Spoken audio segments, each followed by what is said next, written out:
The conference hall was cold and quiet when Margaret Cole walked in with the other humans. She carried a small data pad in her hands, but her fingers were shaking a little, not because she was scared, but because she was angry. Very angry. The alien sitting across from her was named Thexaval, and he was huge. His body looked like it was made of dark metal, and his eyes were like those of an insect with too many parts. He clicked his mouth parts together and made a sound that the translator said was laughing. Margaret looked down at the papers on her desk and read them one more time. She wanted to make sure she understood what these aliens were asking from humanity. The words were clear, but she still could not believe what she was reading. These Corvathians wanted humans to give up most of their colonies in space. They wanted humans to destroy all their weapons. They wanted humans to let the Corvathians watch over everything humans did. And if humans said no, then the Corvathians would kill every human everywhere. She looked up at Thexval and spoke in a calm voice, even though her heart was beating fast. She told him that she understood what he was asking. She said that humans would need time to think about it. Thexaval clicked his mouth parts again and said that humans had 12 hours. After that, if humans did not agree, then the Corvathians would consider that as humans saying no. And saying no meant that humans would all die. Next to Margaret sat Admiral Henry Blake. He was an old soldier who had spent many years protecting human ships and colonies. His face looked like it was made of stone, but his eyes were full of fire. He did not say anything, but Margaret could see that he was holding his hands very tight under the table. On the other side sat Paul Harris, who was in charge of keeping everyone safe. His hand stayed close to his gun, even though he knew it would not help much against these aliens. The other aliens in the room were from many different worlds. Some looked like fish and some looked like bugs. Some were big and some were small. But none of them looked at the humans when Margaret and her team stood up to leave. They all looked away like they did not want to see what was happening. Margaret understood why. These aliens had all given up and let the Corvathians take control of their worlds. Some had tried to fight, but the Corvathians had won every time. One species called the Velusians had fought for 3 years, but in the end the Corvathians had burned their homeworld until it was nothing but glass. Margaret walked out of the conference hall with Henry and Paul following close behind. The hallways of the space station were full of aliens, but they all moved out of the way when they saw the humans coming. Paul said quietly that the aliens were afraid to be seen with humans because they knew what was coming next. Margaret said she could not blame them. The Corvathians had crushed everyone who said no to them. They walked back to their rooms where the rest of the human team was waiting. There was Captain Diane Foster, who worked in intelligence and knew a lot about weapons. There was Dr. Leonard Shaw, who studied aliens and understood how they thought. There was Commander Gregory Stone, who was good at planning battles. And on a big screen in the middle of the room were 12 people who ran the government back on Earth. The leader of the council was Victoria Lang, and her face looked very serious. Margaret told them everything that the Corvathians had demanded. She did not leave out any details. When she finished talking, nobody said anything for a long time. Then one of the council members named Raymond spoke up. He said it was crazy. He said the Corvathians were asking humans to give up everything. He said humans might as well not exist if they agreed to these terms. Victoria asked Henry what choices humans had if they decided to fight. Henry brought up a map that showed where all the human ships were and where all the Corvathian ships were. The difference was scary. The Corvathians had more than 40,000 warships. They controlled 16 big alien species and many small ones. Henry said that the Corvathians were about 50 times stronger than humans. Maybe even 80 or 100 times stronger. Their ships were faster and their weapons were better and their shields were harder to break. Raymond said that if that was true, then humans had no choice. They had to accept what the Corvathians wanted. But then Diane spoke up. She said no. She said there was one thing the Corvathians did not know about. She said there was one weapon that humans had that could change everything. She called it Project Prometheus. Everyone started talking at once. Some people were shocked and some were angry. Victoria raised her hand and everyone got quiet. She told Diane that the project was secret and that nobody was supposed to know about it. She also said that they did not even know if it would really work. Diane said they had tested it in computers 10,000 times. She said the math was right and the technology was ready. All they needed was permission to use it. Margaret asked Diane to explain what this weapon was in simple words. Dr. Leonard stepped forward and pushed his glasses up on his nose. He looked nervous, but he started to explain. He said it was a new kind of weapon that nobody had ever made before. Instead of trying to build more ships to fight the Corvathians, the humans had built something that changed all the rules. He showed them a picture of something that looked like a ball made of crystal with rings around it. He called them quantum cascade mines. He said each one could destroy a whole star system. Everything within 3 light years would be gone. Ships and planets and space stations. Everything. Leonard said it was a weapon that broke space itself, and once it started, it could not be stopped. Henry told him to explain it in easier words. Leonard swallowed hard and said it was a weapon that could kill entire star systems and everything in them. The people on the screen looked horrified. One woman named Helen asked if humans had really built doomsday weapons without asking permission first. Diane said they were not doomsday weapons. They were deterrents. They were weapons so terrible that no enemy would want to make humans use them. Margaret said that the Corvathians did not think humans were smart enough to build something like that. They thought humans were like bugs. Henry said quietly that maybe it was time to show the Corvathians that even bugs can sting. Victoria looked at all the other council members. She said they needed to vote, but they needed to understand what they were voting for. If humans used these weapons, there would be no going back. Either the Corvathians would back down, or there would be a war that could kill everyone.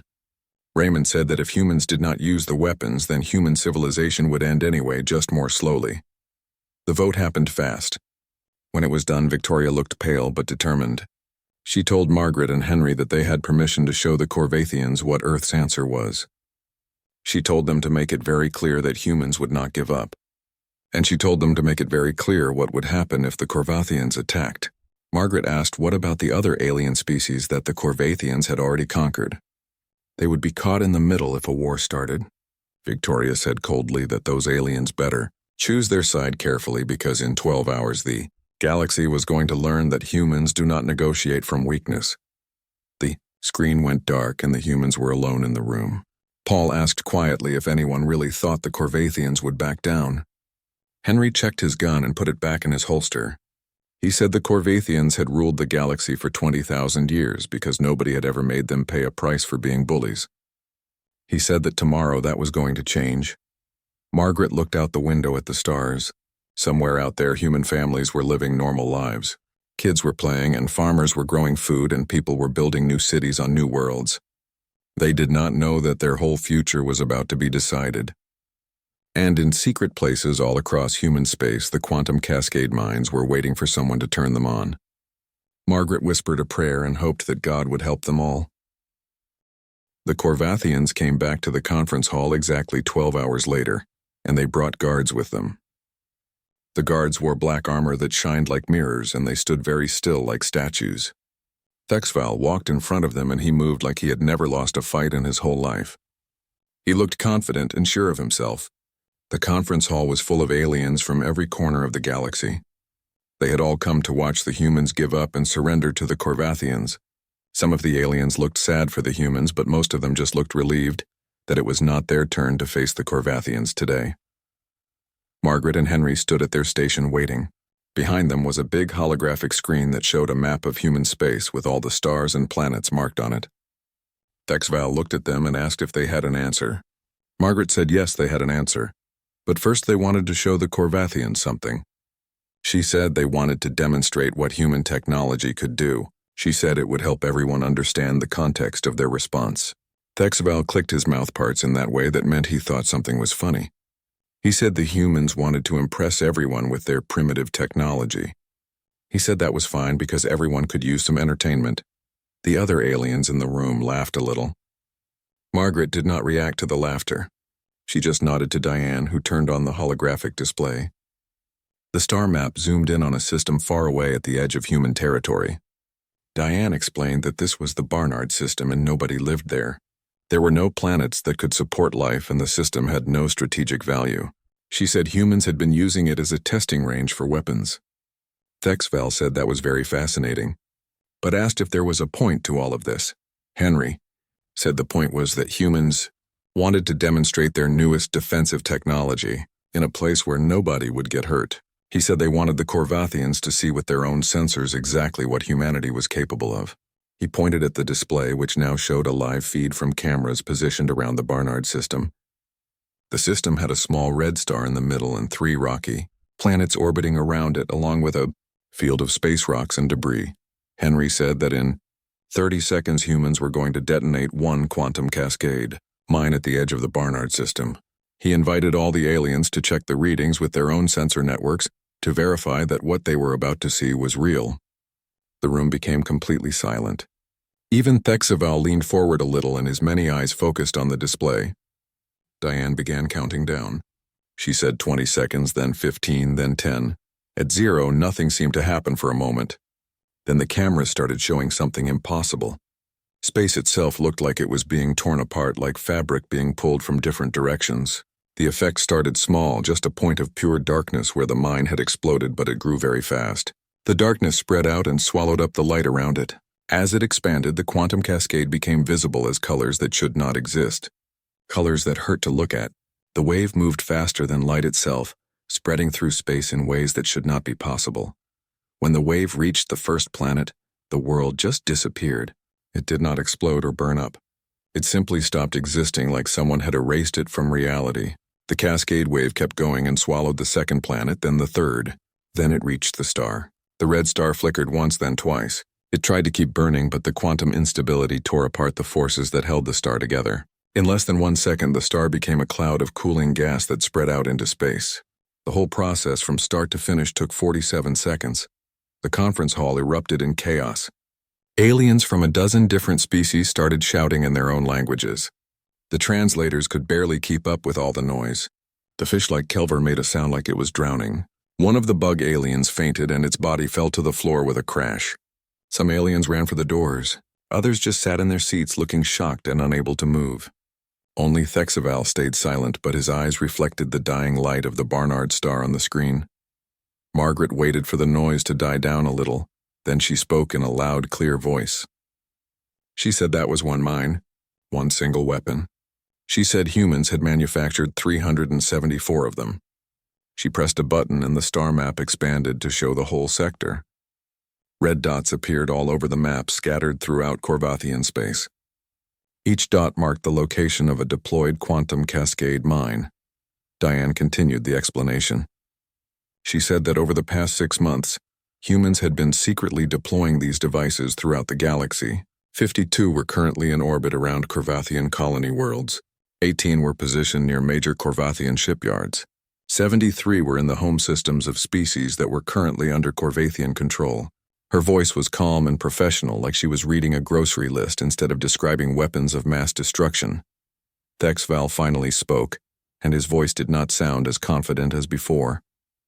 He said the humans were bluffing. He said humans would not commit such an atrocity. Margaret stepped closer to him and looked directly into his compound eyes. She said he was right. Under normal circumstances, these weapons would never be used. They were just a deterrent, nothing more. But then her voice became hard and cold. She said that every one of those devices was linked to a dead man's switch. If Earth was attacked, or if any human colony was destroyed, or if the human race faced extinction, then those switches would activate automatically. And 374 star systems would die. One of the other aliens in the room spoke up. It was the Kelver delegate, and he said that would be genocide. He said billions of innocent beings would die. Henry turned to face all the assembled delegates and said no. He said the Corvathians would kill them by forcing humans into a position where there was no choice but to use these weapons. He said humans did not want this. He said humans had spent 200 years exploring the galaxy peacefully. Humans had traded and learned and made friends. Then he said the Corvathians came with an ultimatum: submit or die, abandon everything or be exterminated. He said here was humanity's answer. If humans die, they would not die alone. If the Corvathians wanted to wipe out humanity, they better be prepared to lose a big part of their empire in the process. His voice was cold and angry, and everyone in the room could hear the truth in his words. Thexval's mouth parts trembled. For the first time since the negotiations started, the Corvathian diplomat looked uncertain. He asked if humans would really destroy entire worlds just to make a point. Margaret corrected him. She said humans would destroy entire worlds to survive. She said that was exactly what would happen if the Corvathians forced their hand. She said humans do not bluff. When humans say they will do something, they do it. She brought up another image on the screen. It showed Earth's moon with all its craters and scars. She told everyone to look at those scars. She said those were from when humans fought each other. She said humans almost destroyed themselves with nuclear weapons before they learned to work together. She said humans knew what it meant to stand on the edge of extinction, and sometimes the only way to prevent annihilation was to make the cost of victory too high for the aggressor to accept. Diane added more information. She said the quantum cascade mines could not be disarmed remotely. They could not be moved safely. And they were shielded against every countermeasure humans could think of, including Corvathian technology. If anyone tried to tamper with them, they would detonate automatically. There was no way to stop them once they were armed. The room was silent again. Every alien stared at the humans with horror, and maybe a little bit of respect. Margaret spoke quietly now. She said humans did not want war. They never did.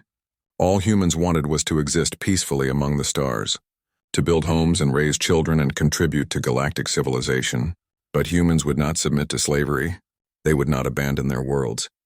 And they would not go quietly into extinction. She straightened up and her voice grew stronger. She gave the Corvathians their terms. The Corvathian collective would recognize humanity's territorial sovereignty. They would withdraw their forces from the neutral zone. And they would never threaten humans again. Thexval asked what would happen if they refused.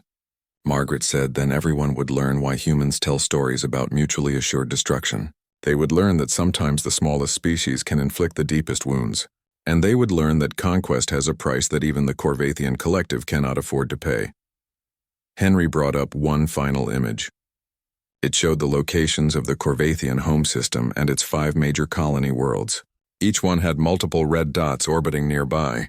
He said 17 mines surrounded their home system alone. If they all detonated, the cascade waves would overlap and make each other stronger.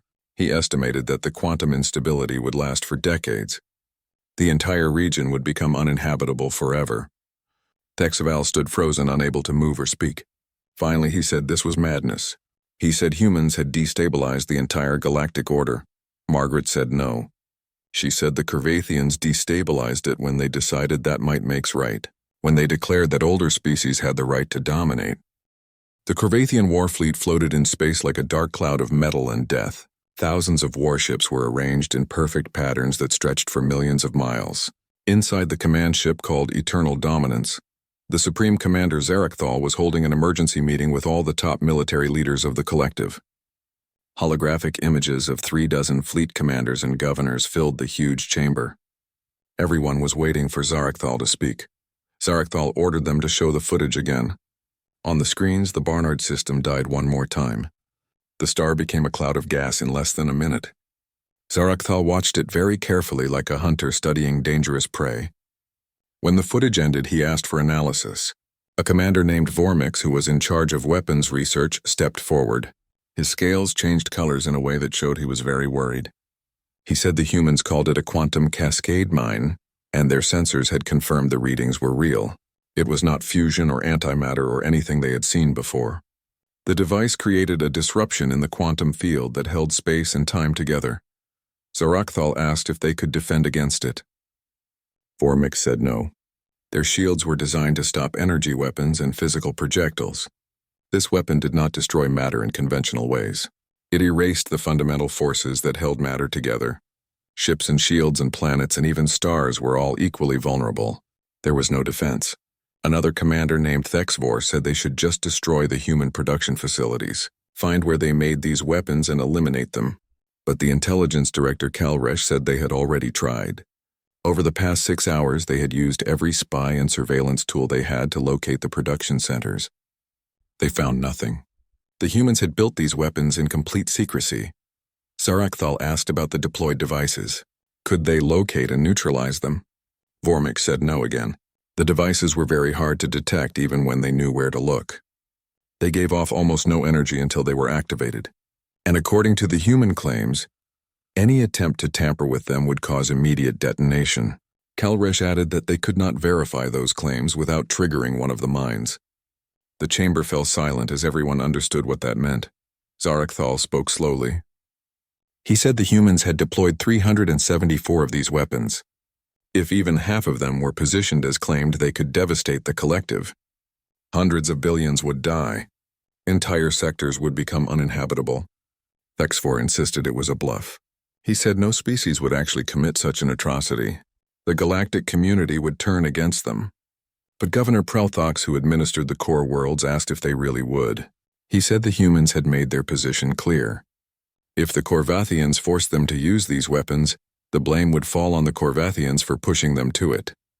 HFY said the humans were manipulating galactic opinion. Prelthox agreed and said they were doing it effectively.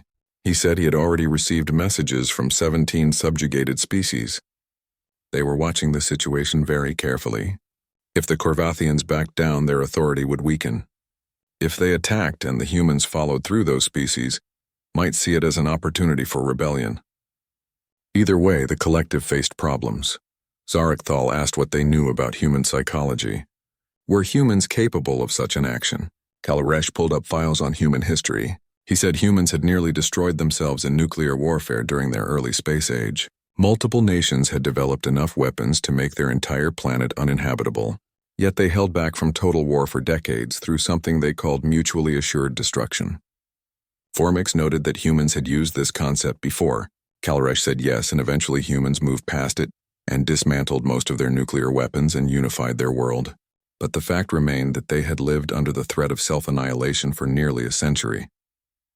They understood the psychology of existential deterrence better than any species the Corvathians had encountered. Another voice joined the council. Fleet Commander Nexali of the 7th Fleet had been silent until now, but her words carried weight. She was the oldest serving officer in the collective, having commanded fleets for over 3 centuries. She told Zarakthal that she had fought in the Velusian campaign. She was there when they reduced the Velusian homeworld to glass. She had seen subjugation and resistance and extinction. In all that time, she had never seen anything like this. Zarakthal ordered her to explain. Nexali said that every species they had conquered fought according to the same basic principles. They tried to match Corvathian strength with their own strength. They built bigger fleets and stronger weapons and better defenses. And every time the Corvathians overwhelmed them through superior numbers and technology, she pulled up the star chart showing the deployed quantum cascade mines. She said the humans did not try to match them. They changed the game entirely. They built weapons they hoped never to use and positioned them where they would cause maximum damage. Then they told the Corvathians that attacking meant mutual destruction. It was brilliant and horrifying at the same time. Thexvor asked angrily if she was saying they should accept human terms. Nexali replied coldly that she was saying they should consider the cost of victory. If they attacked Earth and the humans detonated even a quarter of those mines, they would lose more territory and population than they had gained in the last 1,000 years of expansion. Was the subjugation of one species worth the destruction of hundreds of their worlds? Prelthox argued that it was not about one species. It was about precedent. If they allowed humans to threaten them successfully, every other species would try the same thing. Their empire would collapse. Nexali shot back that their empire would collapse if they lost half their territory to quantum cascades. The argument escalated. Commanders shouted at each other in multiple languages. The translation systems struggled to keep up. Zarakthal let it continue for several minutes before silencing everyone with a commanding gesture. He asked Vormix if there was any possibility that human technology could not achieve what they claimed. Vormix said there was always a possibility of deception, but the destruction of the Barnard system was real. Their sensors confirmed it. Unless that was their only functional device and everything else was a bluff. Zarakthal asked quietly if Vormix would bet the collective on that assumption. Vormix's scales shifted to colors of uncertainty. He said no, he would not. Zarakthal turned to face the assembled commanders. He said they had 3 options. First, they could attack humanity and hope they were bluffing, or that they could prevent the mines from detonating. This option risked catastrophic losses. Second, they could accept a negotiated settlement that recognized human sovereignty. This option preserved the collective but damaged their authority, and might encourage other species to resist. Third, they could delay, neither accept nor reject the human terms, engage in prolonged negotiations while their scientists worked to develop countermeasures. Kalresh interrupted and said that last option would not work. The humans had set a deadline. If they tried to stall, the humans would interpret it as refusing their terms. Zarakthal said then they needed to understand something about humanity that they had missed, something that would give them leverage. He asked Cal Resch what drove these creatures. What did they value above survival? The intelligence director pulled up psychological profiles of the human delegation. He said humans valued freedom intensely. Their entire history was filled with conflicts over liberty and self-determination. They also valued their offspring with unusual intensity, compared to most species, and they had a strong concept of justice that sometimes overrode pure logical calculation. Thexfor said dismissively that meant they were emotional and irrational. But Nexali corrected him.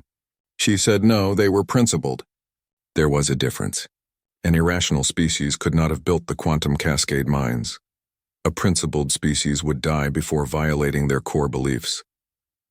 Zarakthal studied the human profiles carefully. Ambassador Margaret Cole, Admiral Henry Blake, Captain Diane Foster. Each had extensive files, but none revealed a weakness to exploit. He said out loud that the humans claimed they did not want war. Perhaps there was truth in that. Perhaps they could find a compromise that satisfied human principles while preserving Corvathian interests. Prelthox asked skeptically what kind of compromise. Zarakthal said they would recognize human sovereignty over current territory.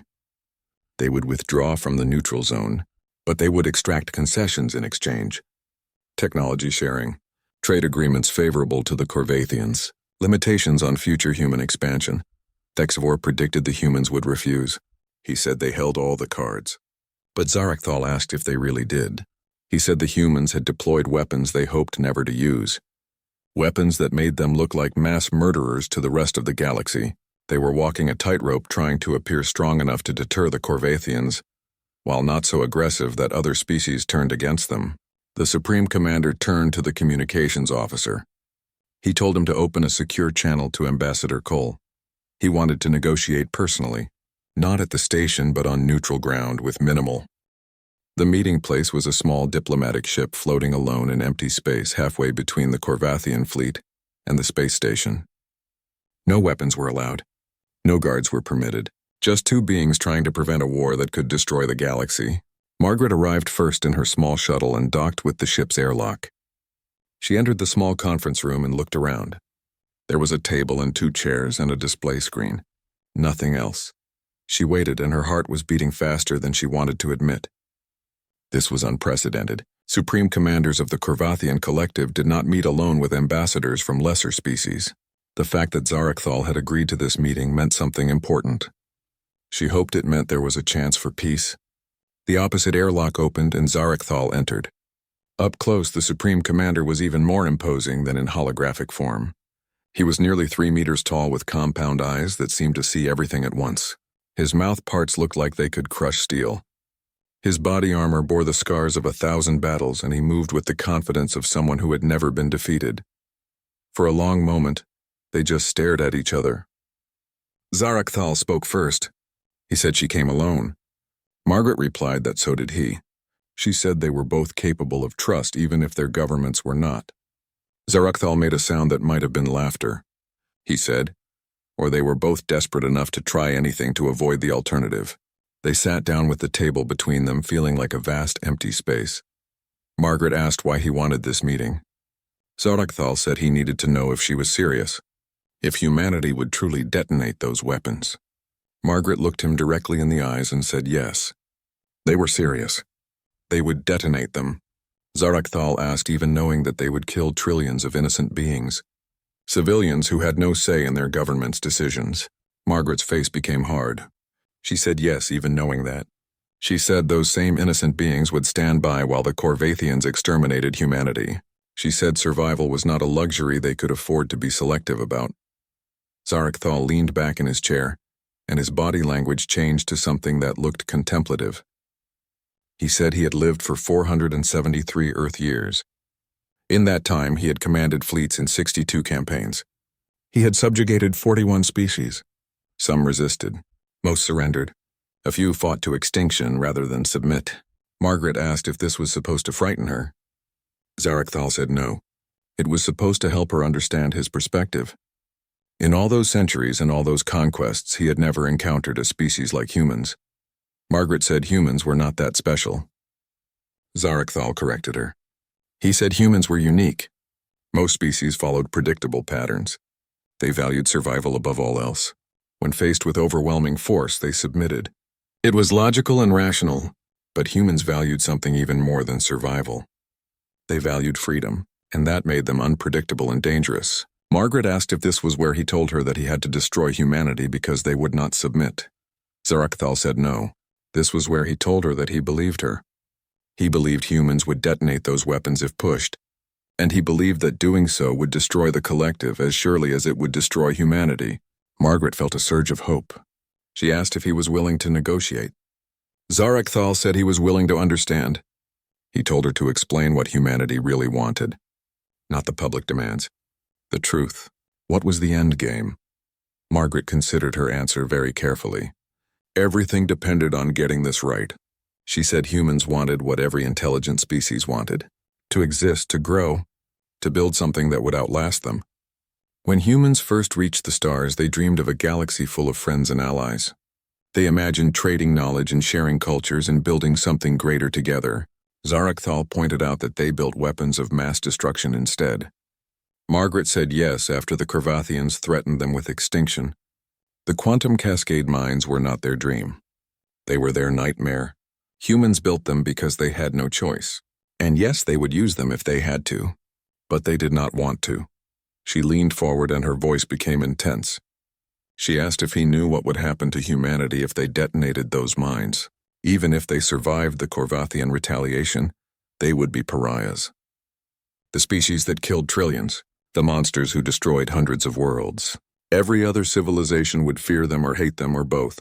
They would be alone in the galaxy surrounded by enemies with nothing but their weapons to keep them company. Zarakthal asked then why threaten it?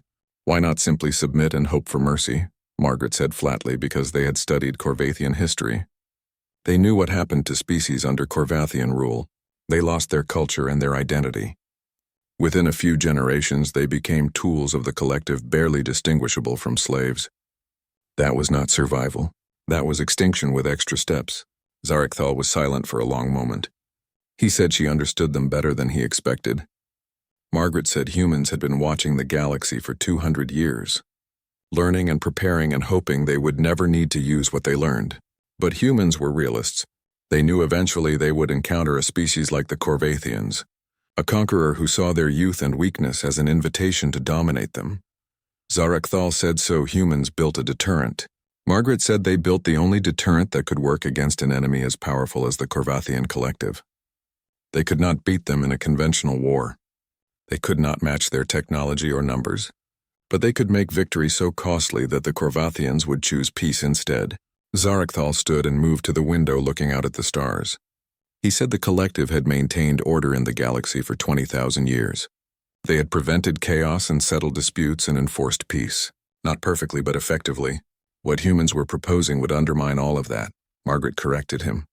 She said what they were proposing was that there was room in the galaxy for more than one way of doing things. The Corvathian collective could continue to exist. They could maintain their empire and govern their subjects and expand their influence. Humans were not challenging that. Zarakthal said they were just refusing to become part of it. Margaret said yes, and they were protecting themselves from future threats. But that did not have to mean conflict between them. Zarakthal turned back to face her. He asked if it did not. He said humans had deployed weapons that held his entire civilization hostage. How could there be peace when either side could annihilate the other at any moment? Margaret said the same way there was peace between human nations after they developed nuclear weapons, through deterrence, through dialogue, through the shared understanding that war would destroy both sides. Zarakthal observed that was a cold peace. Margaret replied it was better than a hot war, and maybe over time it could become something warmer. Maybe their species could even become allies eventually. But first they needed to survive, and that meant the Corvathians needed to accept that humanity would not submit. Zarakthal moved back to the table and loomed over Margaret. Despite herself, she felt instinctive fear. The Supreme Commander could kill her with a single strike, but she held her ground and did not look away. Zarakthal said slowly that if he agreed to her terms, the collective would see it as weakness. Some would challenge his authority. There might be internal conflicts or even civil war, Margaret said, and if he did not agree, hundreds of Corvathian worlds would die along with millions of their people. Zarakthal said that was a compelling argument, but he had a question. What happened after? Suppose they recognized human sovereignty and withdrew from the neutral zone and even established diplomatic relations. Those minds would remain deployed. The threat would remain. How long before some human leader decided to use that leverage to demand more concessions? How long before humans became the oppressors? It was a fair question, and Margaret had known it was coming. She said they had thought about that. Humans were willing to establish a mutual disarmament treaty. Over the next century, they would decommission the quantum cascade mines under neutral observation. In exchange, the Corvathians would agree to similar reductions in their military forces near human space. Zarakthal asked why a century. Margaret said it took them that long to build the mines. Dismantling them safely would take time, but they were committed to doing it, provided they had guarantees of their security. Zarakthal's mouth parts clicked rapidly in a sign of intense calculation. He said humans had planned this carefully. Margaret said they had tried to think of everything, because they knew this situation could not continue indefinitely. Eventually, those mines would become a threat to everyone, including humans. But they needed time to build conventional defenses, time to establish their place in the galaxy through means other than mutually assured destruction. Zarakthal said, and in the meantime, his civilization lived under the threat of annihilation. Margaret admitted yes, just as humanity lived under the threat of Corvathian invasion. She said, "Welcome to Deterrence, Supreme Commander." It was terrifying for everyone involved. Another long silence fell. Margaret could almost see Zarakthal weighing options and calculating probabi. The collective council chamber on the Corvathian homeworld was massive and filled with tension. 300 of the most powerful beings in the collective had assembled, and their holographic images filled the vast space. Languages and colors and gestures mixed together in a confusing display. Zarakthal stood at the central platform waiting for silence. When it finally came, the weight of it felt almost physical. Zarakthal began to speak. He said he had negotiated with the human ambassador. He had looked into her eyes and analyzed her words and assessed her resolve. He believed humanity would detonate their weapons if forced to. More importantly, he believed the Corvathians could not prevent it. The chamber erupted in objections. Council members shouted over each other, demanding action and calling for the human ambassador's arrest and insisting that collective honor demanded a military response. Zarakthal let them rage for several minutes before continuing. He said the question was not whether humanity's actions were justified. The question was whether they could afford to call their bluff, and he submitted that they could not. On the display screen surrounding the chamber, tactical projections showed what would happen if the quantum cascade mines detonated. Star systems disappeared. Colonies became debris fields. Billions of lives ended in cascading waves of quantum destruction. Zarakthal said coldly that this was what victory looked like. They would attack Earth and destroy humanity. And in the process, they would lose half their territory and 2/3 of their fleet and their authority over every subjugated species. Because once other species saw that the cost of defying the Corvathians was mutual destruction, they would all develop similar weapons. The age of Corvathian dominance would end not with a negotiated peace, but with the dissolution of their empire. An elder council member named Vex Taurus spoke. He was one of the oldest and most respected voices in the collective. He asked what alternatives Zarakthal proposed. Zarakthal said they must adapt and evolve. They must recognize that the galaxy had changed, and they must change with it. Humanity had demonstrated that raw military power was no longer sufficient to maintain control. Any species with sufficient scientific knowledge could now develop weapons that made conquest too costly to pursue. Zarakthal pulled up a new display, showing the proposed treaty terms. He said the humans offered them a way forward. They recognized existing Corvathian territories. They agreed to technology sharing and resource access. They even proposed a demilitarized zone that could eventually become a region of joint governance. In exchange, the Corvathians would acknowledge human sovereignty and abandon their demands for subjugation. A war leader named Kresheval spat out his words. He said this was surrender. The collective had never backed down from a weaker species. Zarakthal countered that the collective had never faced a species willing to commit mutually assured destruction. That changed everything. Humans were not weaker. They were differently powerful. And unless they wanted to spend the next 1,000 years in an arms race that benefited no one, they needed to find a way to coexist. The debate raged for hours.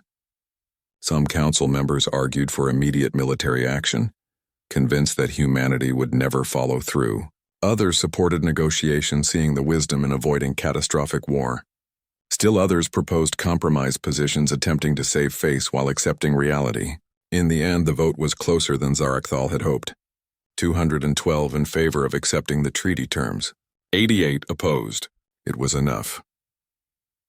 12 hours after Margaret's meeting with Zarakthal, the delegations assembled once more in the conference hall at the space station. But this time the atmosphere was different.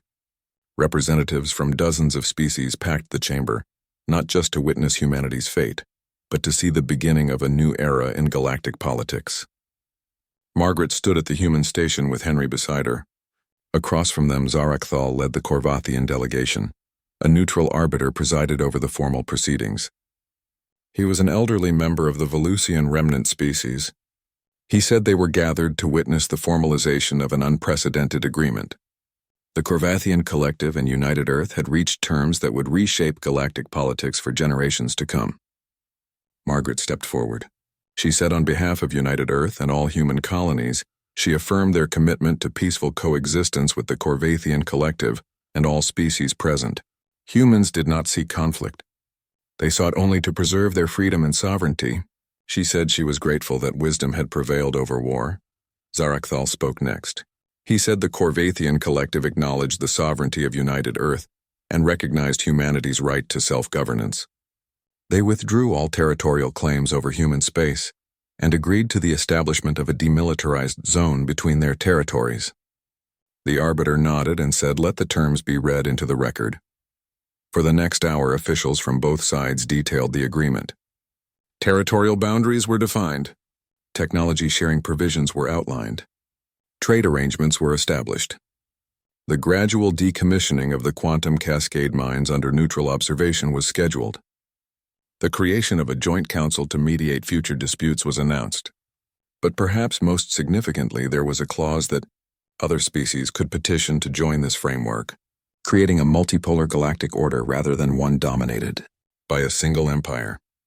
When the reading concluded, the arbiter turned to both delegations. He asked if they affirmed these terms. Margaret and Zarakthal said in unison that they did. The arbiter said, "Let it be recorded that on this day, a new era of galactic relations had begun, not through conquest or submission, but through mutual recognition and respect." The chamber erupted in sounds that might have been applause or relief or uncertainty about what came next. As the ceremony concluded, Margaret was approached by representatives from several species. The Kelver diplomat who spoke for one of the collective's subjugated peoples came first. He asked quietly about the weapons, the minds that protected human worlds. Would humanity extend that protection to others who sought freedom from the collective? Margaret exchanged glances with Henry before answering carefully. She said the purpose of the quantum cascade mines was deterrence, not domination. Any species seeking to join a mutual defense pact with humanity would be protected by the same umbrella that protected human worlds. But that protection came with responsibilities. Humans would not enable aggression or conquest by any species, including their allies. The Kelvar replied that even that would be more freedom than they had now. Over the next few hours, similar conversations occurred throughout the station. Species that had long suffered under Corvathian rule saw an opportunity. Others loyal to or afraid of the collective worried about instability. But everyone understood that something fundamental had changed. That evening, Margaret stood alone in her quarters looking out at the stars. Behind her, a message played on her personal terminal. It was from her daughter on Mars. Her daughter said she had seen the broadcasts. She said Margaret had done it. She had actually done it. Everyone on Mars was celebrating. They were calling her a hero. Her daughter's image smiled, but there was something else in her expression. Understanding, perhaps, or awareness. She said she knew what this had cost Margaret. She knew what Margaret had to threaten, what she was still threatening. She could not imagine carrying that weight. She just wanted Margaret to know that she was proud of her, and she hoped Margaret could find peace with the choices she had made. Margaret wiped her eyes. Peace was a luxury she might never have. A knock at her door interrupted her thoughts. Henry entered without waiting for permission. He held up a data chip and said it contained the activation codes for the quantum cascade mines. Now that the treaty was signed, what should they do with them? Margaret said firmly that they would keep them. for at least a century, maybe longer, until they were absolutely certain that this peace would hold, until humanity had built conventional defenses that could protect them without mutually assured destruction. Henry said that was what he thought she would say. He told her the council wanted her to be the sole keeper of the codes. They did not trust this decision to anyone else. Margaret took the chip, feeling its weight far exceeded its physical mass. She asked Henry if he thought they did the right thing.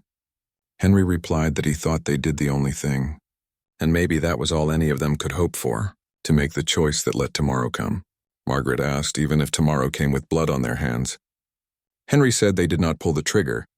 They just made sure the Corvathians understood the consequences of pulling theirs.